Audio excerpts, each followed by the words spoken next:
जय हिंद, वंदे मातरम और भारत माता की जय। दोस्तों एग्जैक्टली वही हुआ है जैसा सोचा गया था। क्राइम्स अगेंस्ट ह्यूमैनिटी का बेस रख करके शेख हसीना को डेथ पेनल्टी दे दी गई है। ये बहुत पहले ही क्लियर हो गया था जिस प्रकार से यूनिस गवर्नमेंट वर्क कर रही थी और वहां का जो सुप्रीम कोर्ट है और जो आईसीटी है वो जिस तरीके से पूरा विचारधारा बन रही थी और एक मूवमेंट बनाया जा रहा था, वहां से पहले से ही क्लियर था कि कुछ इसी तरीके का रिजल्ट वहां से आने वाला है। इस वीडियो के अंदर मैं आपको पूरा एलैबोरेट करने वाला हूँ कि कहाँ पे क्या क्या हुआ और इंडिया के पास क्या क्या ऑप्शंस हैं। तो वीडियो शुरू करने से पहले वीडियो को लाइक कर दीजिए, चैनल को सब्सक्राइब कर लीजिए और शेयर करना बिल्कुल मत भूलिए। दोस्तों मैं आपको बताना चाहूंगा कि जो पूरा वर्डिक्ट आया है शेख हसीना के खिलाफ जो आईसीटी ने दिया है, ये पूरा 10,000 पेजेस का वर्डिक्ट है। डेथ पेनल्टी दी गई है और मल्टीपल चार्जेस के अगेंस्ट दी गई है। यहाँ पे उनको अक्यूज किया गया है वायलेंस करने का। जो अनरेस्ट हुआ था जब शेख हसीना जिस टाइम पे वहां से कौन करके भाग गई थी बांग्लादेश से अपनी जान बचा करके, क्योंकि पूरे बांग्लादेश के लेवल पर एकदम से रॉयट्स इरप्ट हो गए थे जिसको स्टूडेंट प्रोटेस्ट का नाम दिया गया था। लेकिन वहां पे स्टूडेंट प्रोटेस्टर के अलावा उसको एक तरीके से कैप्चर कर लिया था वहां की तबलीग्स ने और वहां पे जितने आतंकवादी लोकल संगठन थे आईएसआई बैक थे उन सब ने कैप्चर कर लिया था। तो वहां से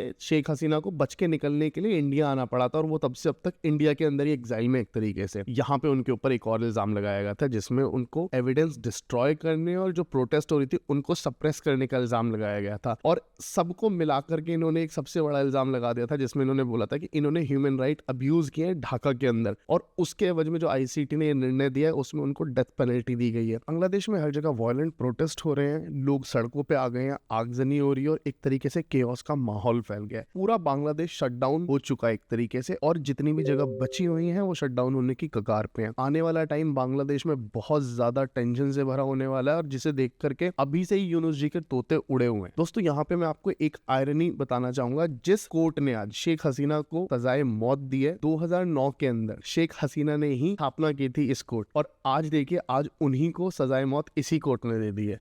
तो ये अपने आप में एक बहुत बड़ी आयरनी होने वाली है और जो हिस्ट्री में इसको बिल्कुल बताया जाएगा बार बार। यहाँ पे मैं आपको एक चीज याद दिला देता हूँ कि शेख हसीना ने जब बांग्लादेश में स्टूडेंट प्रोटेस्ट इरप्ट हुए थे तब इंडिया से रिफ्यूज सीख किया था और वो इंडिया में आकर के रुक गई थी। लेकिन वहीं पे जब ये डेथ वारंट आ गया है शेख हसीना के लिए तो बांग्लादेश ने दोबारा से उनको एक्स्ट्राडाइट करने के लिए रिक्वेस्ट की थी और इंडिया ने इस रिक्वेस्ट को बिल्कुल रिजेक्ट कर दिया है। और मैं यहाँ पे ना एक चीज बताना चाहता हूँ कि हमें समझना होगा क्योंकि इस टाइम पे शेख हसीना जी की जिम्मेदारी जो है वो हमारी जिम्मेदारी है, इंडिया की जिम्मेदारी है। क्योंकि अगर कल को वो किसी भी तरीके से वापस जाते हैं तो उनको जेल तो छोड़ो, उनको एयरपोर्ट पे शायद उतरते ही काट के फेंक देंगे वो लोग। वहां पे इतना ज्यादा रेडिकलिज्म फैल गया है क्योंकि शेख हसीना जब बांग्लादेश की पीएम हुआ करती थी उस टाइम पे इंडिया और बांग्लादेश के रिलेशन बहुत अच्छे थे और हम इंडिया और बांग्लादेश आपस में बहुत अच्छे एलाइज हुआ करते थे रीजन के अंदर, जिसकी वजह से पाकिस्तान, यूएसए और यूरोप हमेशा ट्रबल मेकर बने रहे हैं और उनको इस चीज से ही दिक्कत होती। दैट इज वाई इसीलिए गहरे राज्य ने आकर के यहाँ पे बहुत बड़ा पार्ट निभाया था जिसमें शेख हसीना को आउटकास्ट कर दिया था। अच्छा, यहाँ पे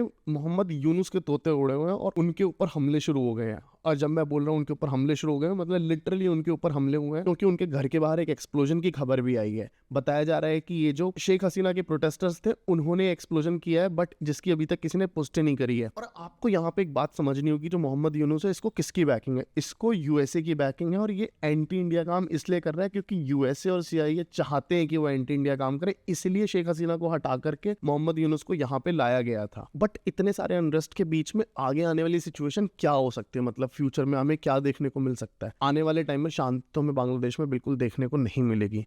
there is a very large possibility कि हमें आने वाले शायद कुछ दिन या कुछ हफ्तों के अंदर ही एक दूसरा रेवोल्यूशन देखने को मिल जाए। यहाँ पे शेख हसीना ने अपने ऊपर दिए हुए वर्डिक्ट को लेकर के एक स्टेटमेंट दी थी कि अभी बांग्लादेश एक प्लेग्राउंड बन गया है जहाँ पे जितने भी वर्ल्ड के आतंकवादी हैं वो आते हैं, वहां पे उनके लिए वो सेफ हेवन बन गया है। वहां की गवर्नमेंट जो है अभी वो भी उनको एक तरीके से सेफ गार्ड करती है। और केवल यही लोग नहीं, यहाँ के आम आदमी भी लिटरली यही करते हैं, माइनॉरिटीज को ये लोग परसिक्यूट करते हैं। आपने देखा ही हुआ है कि पिछले बांग्लादेश के अंदर जो इस्कॉन के हेड है वो अभी तक लापता है और उसके ऊपर कोई खबर नहीं आई। और यहाँ पे मोहम्मद यूनुस ने भी अभी तक कोई स्टेटमेंट नहीं दी थी उसके ऊपर, और बल्कि ये बताया जा रहा था कि उनको उठा के ले गए थे, किडनैप किया गया था, उनके ऊपर रॉन्गफुली चार्जेस फ्रेम किए गए थे और उनको भी मारने की कोशिश की गई थी। Same exactly through out the entire Bangladesh हो रहा है ये, हर जगह पे माइनॉरिटीज को परसिक्यूट किया जा रहा है। एक तरीके से आप बोल सकते हैं कि ईस्ट पाकिस्तान 2.0 का राइज हो गया है यहाँ पे, और यहाँ पे अब आने वाले टाइम में केवल आपको दो ही चीजें देखने को मिलेंगी, या तो प्रोटेस्ट देखने को मिलेंगे या फिर आने वाले टाइम में और ज्यादा रेडिकलिज्म देखने को मिलेगा। पर एक फ्यूचर पॉसिबिलिटी यहाँ पे ये भी हो सकती है कि कल को जब लोगों को दिखेगा कि भाई ना तो मोहम्मद यूनुस किसी काम का और ना ये स्टूडेंट लीडर्स किसी काम के और ना ये तबलीग किसी काम की है, किसी भी तरीके से इसको कंट्रोल नहीं कर पा रही है जो यहाँ पे केओस फैला हुआ है, तो यहाँ पे एक ही ऑप्शन दिखता है जिसमें अवामी लीग के दोबारा वापस आने के चांसेस हैं। जी हाँ, अवामी लीग वही पार्टी है जिसकी हेड हुआ करती थी शेख हसीना। अगर अवामी लीग दोबारा से बांग्लादेश में पावर में आती है तो इसके हाई चांसेस हो सकते हैं कि शेख हसीना को वापस से बांग्लादेश भेजा जाए और वहां पे वो दोबारा से जाके वहां पे पावर संभाले। लेकिन आने वाले टाइम में तो ये नहीं होने वाला है, इसको एटलीस्ट 6 से 7 महीने, हो सकता है कुछ साल लग जाए, क्योंकि जिस तरीके से वहां पे केओस फैला हुआ है वो इतनी जल्दी तो नहीं सिमटेगा। और इस पूरे केओस को निपटाने के लिए सबसे पहले वहां पे बहुत बड़े लेवल पे सफाई करनी जरूरी होगी, क्योंकि जिस तरीके से सिस्टमैटिक अटैक वहां पे हिंदू माइनॉरिटी के ऊपर हो रहा है, टेम्पल्स को तोड़ा जा रहा है, कल्चर लीडर्स को अटैक किया जा रहे हैं, और बहुत सारे मतलब वहां पे जो एक्टिविस्ट थे, बड़े लॉयर थे, या फिर जो शेख हसीना की पार्टी के बहुत बड़े ब्यूरोक्रेट्स थे, वो मिसिंग बताए जा रहे हैं, जिनका अभी तक कोई अता पता नहीं है। और वहां पे रेडिकल जमात जितनी भी है, इन सारे सेगमेंट को क्लीन आउट करना पड़ेगा, क्योंकि अभी वहां पे इन लोगों की वजह से एक पावर वैक्यूम बन गया है जिसको ये लोग अपने अकॉर्डिंग फुल करने में लगे हो। बांग्लादेश के अंदर ये जो रेवोल्यूशन लाने की कोशिश की गई थी, ये बिल्कुल फेल हो गई है और अब ये कुछ भी कंट्रोल नहीं कर पा रहे हैं। बांग्लादेश टोटली स्लिप हो चुका है यूएस और यूएसए दोनों के हाथों से, और यहाँ पे अब वो लोग बस किसी तरीके से डैमेज कंट्रोल ही कर सकते हैं। क्योंकि आपको एक बात समझ नहीं होगी, देखो मैं बताता हूँ, शेख हसीना के टाइम पे एक चीज थी, बांग्लादेश पूरे वर्ल्ड में फेमस। किस लिए फेमस था? अपने टेक्सटाइल के लिए फेमस। पूरे वर्ल्ड के अंदर यहाँ से एक्सपोर्ट होता था सबसे सस्ते कपड़ों का, सबसे बढ़िया क्वालिटी के कपड़ों का, और वो पूरा डिस्ट्रॉय हो चुका है। और वही डिस्ट्रॉय नहीं हुआ, उसके साथ साथ और जो इंडस्ट्रीज थी उनको भी पूरा डिस्ट्रॉय कर दिया। ये जब से यूनुस आया है इसने लिटरली कुछ नहीं किया, इसने केवल दो काम किए। एक तो जितने आतंकवादियों को शेख हसीना ने कैद किया था उनको छोड़ा है इन लोगों ने, और उसके अलावा यहाँ पे केवल रेडिकलिज्म फैलाया है। आपको मैंने पिछले कुछ वीडियोस में बताया भी था कि किस तरीके से पाकिस्तान की देखा देख इन्होंने जाकिर नाइक को इन्वाइट किया था अपनी कंट्री के अंदर। बाद में वो कैंसिल हो गया था बिकॉज उनको इंडिया से डर था कि कहीं इंडिया हमसे बोलेगा कि इसको एक्स्ट्राडाइट करो, लेकिन हम एक्स्ट्राडाइट नहीं करते तो कहीं यहाँ पे कोई अननोन गनमैन या वगैरह कुछ आना जाए तो हो सकता है उनकी थोड़ी सी फट गई हो। लेकिन ये किया है इन्होंने। बट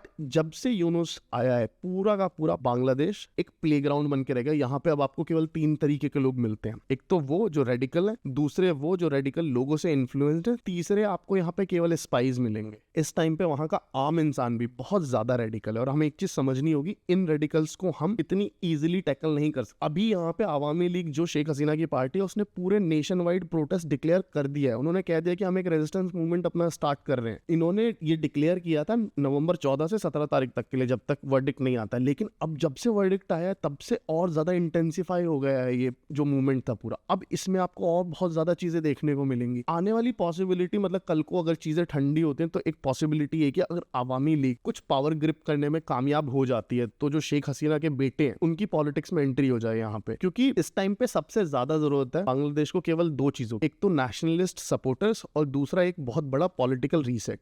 क्योंकि जिस तरीके से बांग्लादेश अपने आप को एक मिलिटेंट हब में बदलता जा रहा है, यहाँ पे आईएसआई, यूएसए के CIA और जितने भी टेररिस्ट हैं, ISKP हो गया, ISIS खोरासान हो गया, जमात इस्लामी हो गया, या फिर ABT हो गया, ये सारे के सारों ने इनको यहाँ पे एक प्लेग्राउंड समझ लिया बांग्लादेश को, और वो उसी तरीके से वहां पे अब अपने मन की मर्जी चला रहे हैं। और उनको रोकने वाली केवल और केवल एक ही पावर है पूरे एरिया में, वो है इंडिया।